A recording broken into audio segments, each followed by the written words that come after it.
তারেক রহমান আজকে আমাদের নেতা, আমাদের অভিভাবক, দলের অভিভাবক এবং দলকে ভালোবাসার একটি প্রতীক।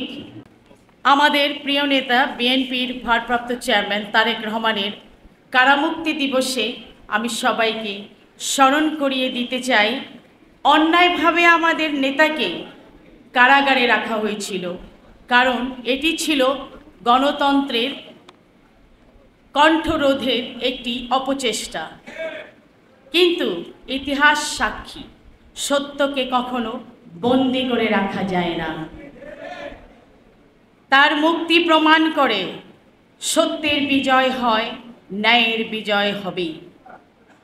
তারেক রহমান শুধু একজন রাজনৈতিক নেতাই নন, তিনি নতুন প্রজন্মের অনুপ্রেরণা। আজকে নতুন প্রজন্ম অনুপ্রাণিত হয়েছে তারেক রহমানের জন্য, এবং তারেক রহমান কি আমি সেটাই একটু এক্সপ্লেন করব। যেদিন তারেক রহমানের মুক্তি হয়, বাংলাদেশের মানুষের আনন্দকে শক্তিতে রূপান্তরিত করেছিল।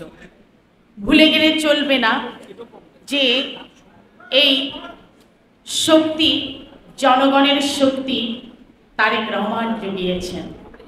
সমৃদ্ধ বাংলাদেশের স্বপ্ন দেখা, স্বপ্ন মানুষ, স্বপ্ন সফল করা ব্যক্তিত্ব তারেক রহমান।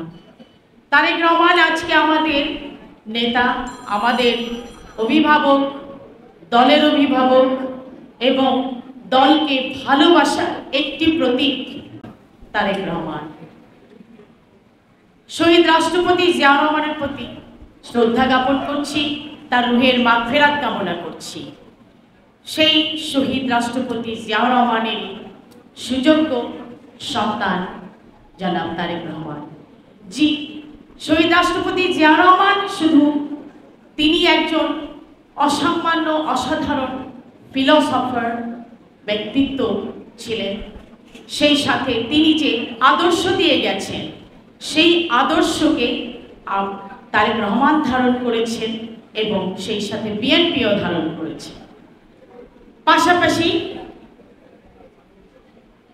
বেগম খালেদা জিয়া দেশনেত্রী, তার স্নেহ, মমতা, ভালোবাসায় এই বিএনপির শত শত হাজার হাজার কোটি কোটি কর্মী আজও জেগে আছে, ঐক্যবদ্ধ হয়ে আছে। তিনি কেন? তিনি একটি আস্থা, আদর্শ এবং আস্থার সমন্বয়ে আমাদের এই মহাপুরুষ জনাব তারেক রহমান, তিনি আমাদের বিশ্বাস।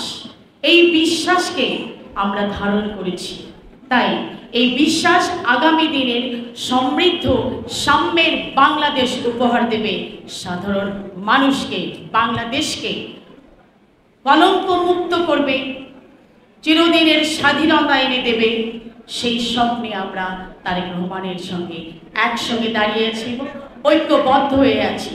তাই বিএনপির বুনিয়াদ হচ্ছে তিনটি: আদর্শ, আস্থা এবং বিশ্বাস।